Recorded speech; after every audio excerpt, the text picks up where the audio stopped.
સમસ્ત ગાંગવીત કુળ પરિવારનું 17મું સ્નેહ સંમેલન કપરાડા તાલુકાના જોગવેલ ગામે યોજાયું હતું. ગાંગવીત પરિવારના આ સંમેલનમાં ગુજરાત, મહારાષ્ટ્ર અને દાદરા નગર હવેલીથી ગાંગવીત કુળના લોકો આવતા હોય છે. ગાંગવીત પરિવારે આ 2024ના સંમેલનથી એક નવી ખૂબ જ સરસ પહેલ કરી છે. ગાંગવીત કુળના આ સંમેલનમાં મહારક્તદાન કેમ્પ પણ યોજવામાં આવ્યો હતો.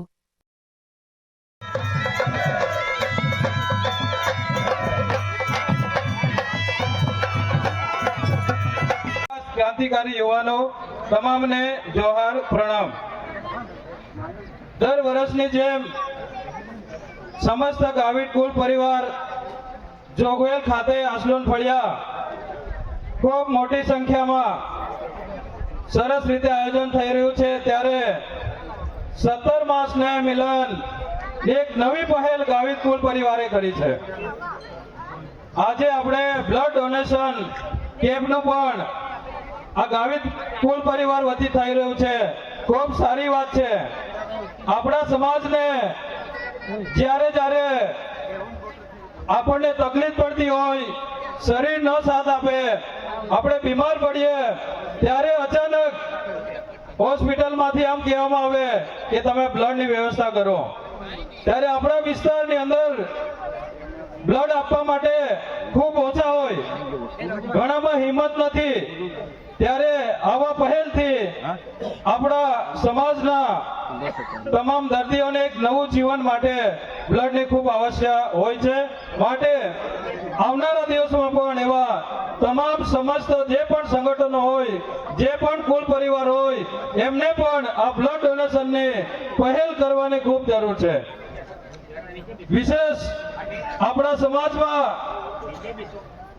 આ 21મી સદીની અંદર આ જે સમયમાં આપણે વાત કરીએ ડિજિટલ ઇન્ડિયા, અને ત્યારે આપણા યુવાનો અને અંદર તમામ ટેકનોલોજીના મોબાઈલો છે, તો મોબાઈલ પણ આપણે કઈ રીતે એનો સદુપયોગ કરવાનો, અહીં તમામે આપણે પણ કાળજી લેવાની ખૂબ જરૂર છે, જેથી કરીને આપણા ભાવિ જે શિક્ષણ લઈ રહ્યા છે વિદ્યાર્થીઓને એક સારું જ્ઞાન મળે એ તરફ વળવાની ખૂબ જરૂર છે।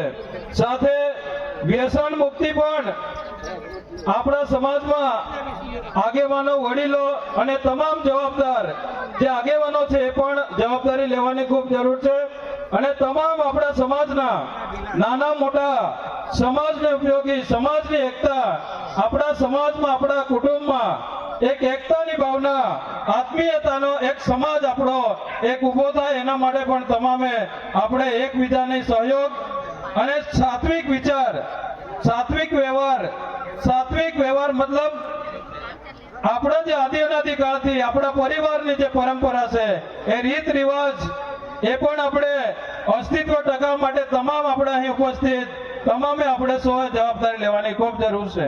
વિશેષ ના કહેતા મારા ખાસ યુવા ક્રાંતિકારી તમામ યુવાનોને એક સંદેશ આપવા માંગુ કે આપણા પરિવારને અથવા આપણા સમાજના અનેક જગ્યાએ જ્યારે પણ કોઈક સમસ્યા જણાય, કોઈ અન્યાય જણાય, તો તમામ યુવાનો એવા સમયે આપણે એક થઈને ન્યાય માટે પણ અડીખમ ઉભા રહેવા પડશે। તો જ આપણા સમાજની એકતા, તો જ આપણા સમાજને જે સ્નેહ મિલન જે કરી રહ્યા છે એનો એક પહેલ દેખાઈ જશે। ત્યારે